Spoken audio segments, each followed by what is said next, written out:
Hey guys, welcome back to Follow Me 11B. Discussions on current events, macroeconomics, and freedom and liberty from a veteran's perspective.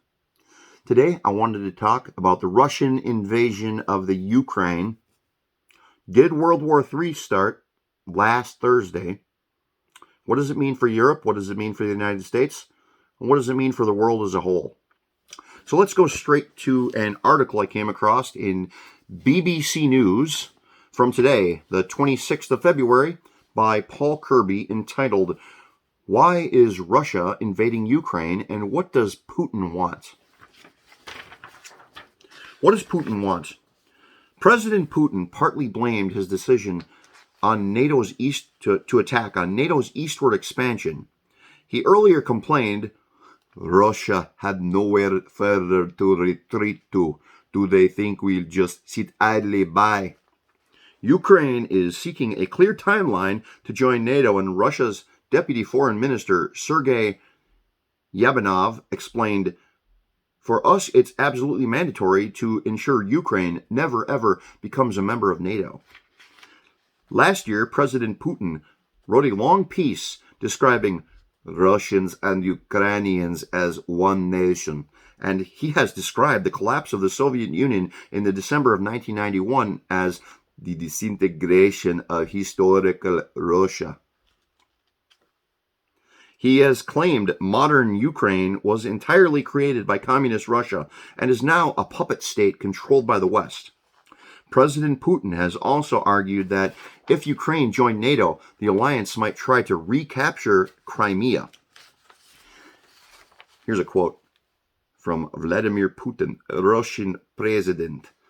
"Let's imagine Ukraine is NATO member and starts these military operation. Are we supposed to go to war with NATO bloc?" Okay. But Russia is not just focused on Ukraine. It demands that NATO return to its pre-1997 borders. This is the non-starter, in my opinion. The non-starter and the non-finisher. Mr. Putin wants NATO to remove its forces and military infrastructure from member states that joined the alliance from 1997 and not to deploy strike weapons near Russia's borders. That means Central Europe, Eastern Europe, and the Baltics. Anything else? Just to give you an idea what that actually means, Mr. Putin wants NATO infrastructure and all forces, military forces, removed from pre-1997 agreement nations. What does that mean? That means remove NATO from Estonia, Latvia, Lithuania, Poland, Czech Republic, Slovakia, Hungary, Romania, Slovenia, Croatia, Montenegro, Albania, North Macedonia, and Bulgaria. 14 nations just get NATO out. He's very concerned about NATO. In President Putin's eyes, the West promised back in 1990 that NATO would expand not an inch to the west, to the east, but did so anyway.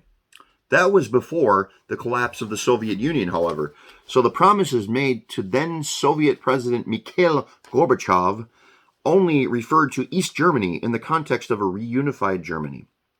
Mr. Gorbachev said later the topic of NATO expansion was never discussed at the time. What has NATO said? NATO is a defensive alliance with an open-door policy to new members, and its 30 member states are adamant that will not change.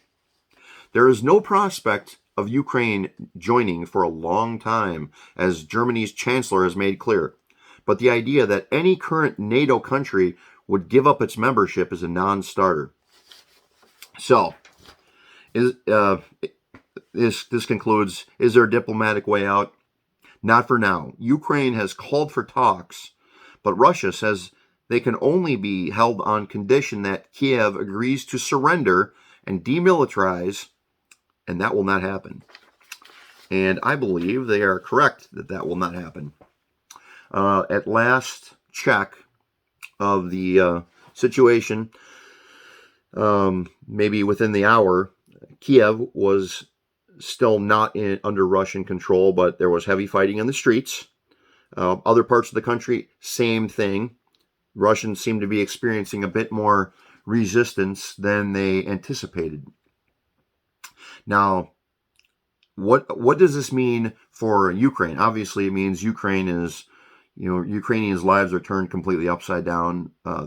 Thousands and thousands are leaving the country through any border that they can, to just leave the combat zone, leave the country entirely, just in case things really get bad in their particular area. However, they did institute. President Zelensky has instituted a stoppage of men between the ages of able-bodied men between the ages of 18 and 60 leaving the country. Instead, they are kind of being conscripted into National Defense Service. So they're protecting the country whether they want to or not. I don't know exactly how democratic that is, but it is what it is. We'll have to see how that all plays out. Right now, the resistance is still a thing. They're resisting far better than Afghanistan resisted, for instance. Afghanistan folded like a cheap suit within hours of the U.S. pulling out and the Taliban moving in. Now, one of the largest armies in the world is invading Ukraine, and for the most part, Ukrainians are on their own. And they're not folding like a cheap suit, at least not yet. Now, I fully expect that Kiev is going to fall. It seems to me that they are outnumbered, they are outgunned. The only chance that they have is, in my opinion, right now, the way things stand, is guerrilla warfare. And when they are handing out rifles and weaponry and instructing people on how to make Molotov cocktails, and grandmas are going to war, and able-bodied 60-year-old men are conscripted into service, well, you got a little bit of an army there. People have won wars with less. However, that being said, like I said earlier, Kiev is under attack. It has not been completely destroyed, though. And they are completely outnumbered and outgunned.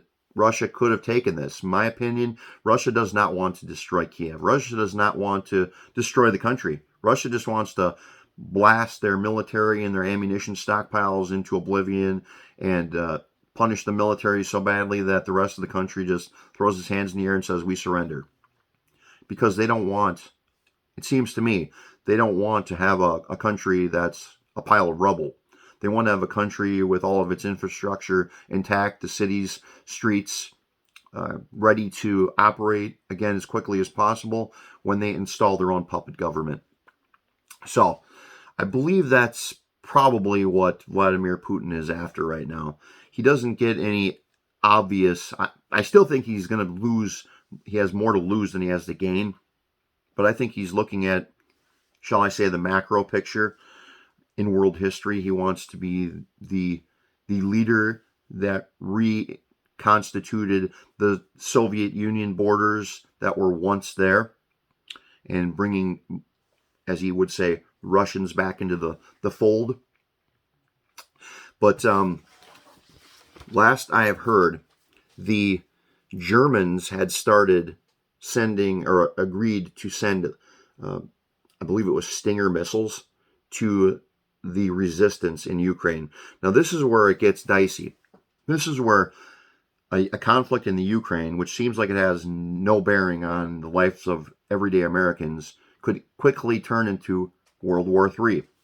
How is that? Well, Russia might not think too highly of a NATO country supplying weaponry to their adversary. That leads directly to deaths of their soldiers, destruction of their equipment, etc. Another way I could see this going sideways quickly is if, Polish troops, for instance, or pick a NATO country, get too close to the combat or become sort of peacekeepers in their specific area, and Russia, by accident or maybe on purpose, destroys some of their military equipment, kills some of their military personnel. Well, now there's NATO troops that have been killed by Russia. And an attack on one is an attack on all of NATO. And we're part of NATO. So that's another way we could get sucked into a world war. The third way I was thinking is probably the most likely. A cyber attack. Let's say that, let's say Poland decides to launch a cyber attack, or NATO decides to launch a cyber attack, and they use Polish cyber hackers, for instance, or Polish computer services, or even U.S. Let's keep the U.S. out of it for right now. Let's just say that Poland does this and does some damage to Russia via their cyber attack.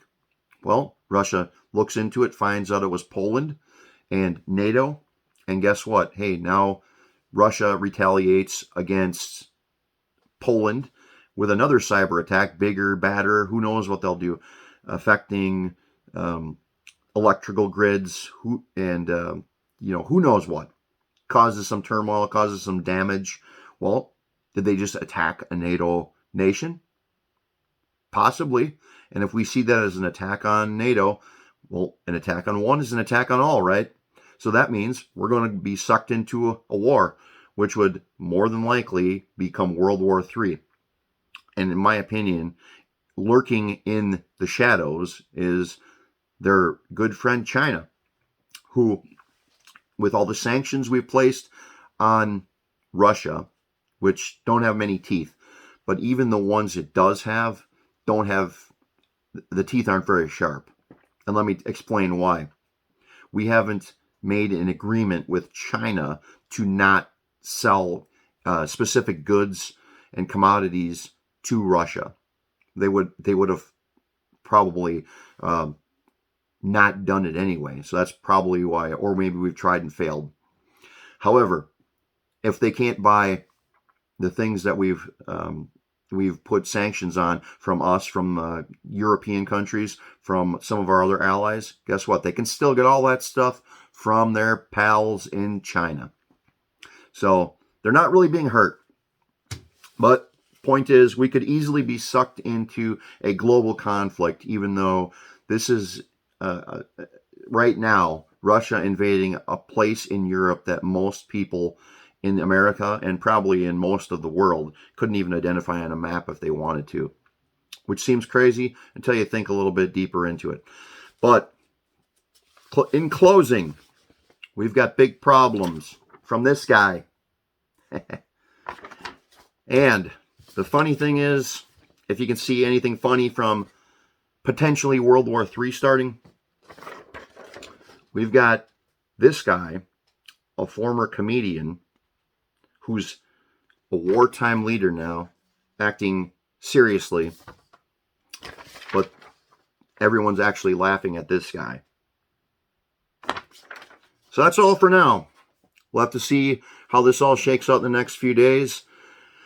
But my guess is that Russia is going to complete their objective, with the exception of if NATO steps in.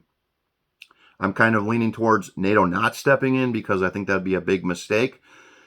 It's gonna be bad seeing Ukraine go down, but there is a resistance there. They do have a fighting chance, and if we start sending weaponry and we start sending equipment of any kind there, it will certainly help them.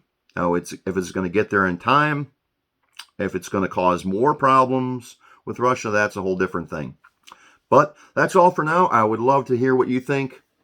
Don't forget to subscribe to this channel and visit us and follow us on Facebook, Twitter at FollowMe11B and at The Real Follow Me 11B on Instagram. And we will see you on the next video.